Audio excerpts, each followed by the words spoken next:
Pengadilan Militer 104 Palembang menggelar sidang putusan kasus penembakan 3 polisi Polsek Negara Batin, Waikanan, Lampung yang terjadi saat penggerebekan arena sabung ayam. Sidang terakhir pada Senin 11 Agustus 2025 memutuskan 2 terdakwa Kopda Bazarsah dan Peltu Yun Heri Lubis dengan hukuman berat. Kopda Bazarsah divonis hukuman mati dan dipecat dari TNI. Setelah terbukti menghilangkan nyawa 3 polisi, memiliki senjata api ilegal, serta mengelola perjudian. Tidak ada hal yang meringankan hukumannya.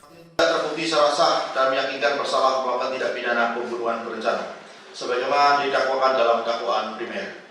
2. Membebaskan terdakwa oleh karena itu dari dakwaan primer.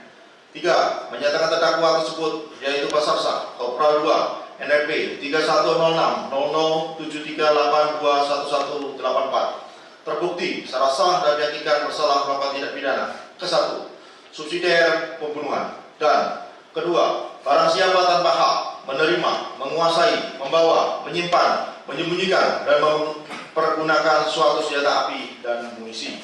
Dan ketiga, barang siapa tanpa mendapatkan izin dengan sengaja menawarkan dan memberikan kesempatan untuk permainan judi dan menjadikan sebagai pencarian yang dilakukan secara bersama-sama. 4. Memidana terdakwa oleh karena itu dengan A. Pidana pokok, pidana mati. Sementara Peltu Yun Heri Lubis dijatuhkan hukuman 3 tahun 6 bulan penjara dan pemecatan dari dinas militer. Pihak Kopda Bazarsah berencana mengajukan banding, sedangkan Yun Heri Lubis masih mempertimbangkan langkah hukum. Tim kuasa hukum dan terdakwa kita akan mengajukan upaya banding, karena itu merupakan hak yang harus dilaksanakan, kan? Apalagi hukumannya hukuman mati. Tentunya terdakwa ini kan punya juga keluarga. Terdakwa ini manusia biasa yang luput dari kesalahan, ya.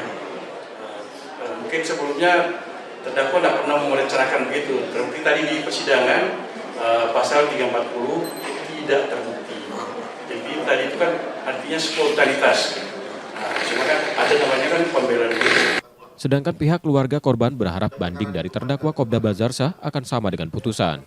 Walaupun belum selesai karena masih ada tingkat banding, hari ini sangat memuaskan karena memang walaupun tadi cukup deg-degan, saya cukup lemes karena memang di 340-nya tidak terpenuhi, tapi saya yakin karena ada pasal berlapis yang diberikan oleh majelis hakim dan yakin juga karena ada perbuatan mengulang yang dilakukan oleh terdakwa. Sidang banding Kopda Bazarsah dijadwalkan berlangsung 19 Agustus 2025 di Pengadilan Tinggi Militer 1 Medan. Yudi Kiswanto, Kompas TV, Palembang, Sumatera Selatan.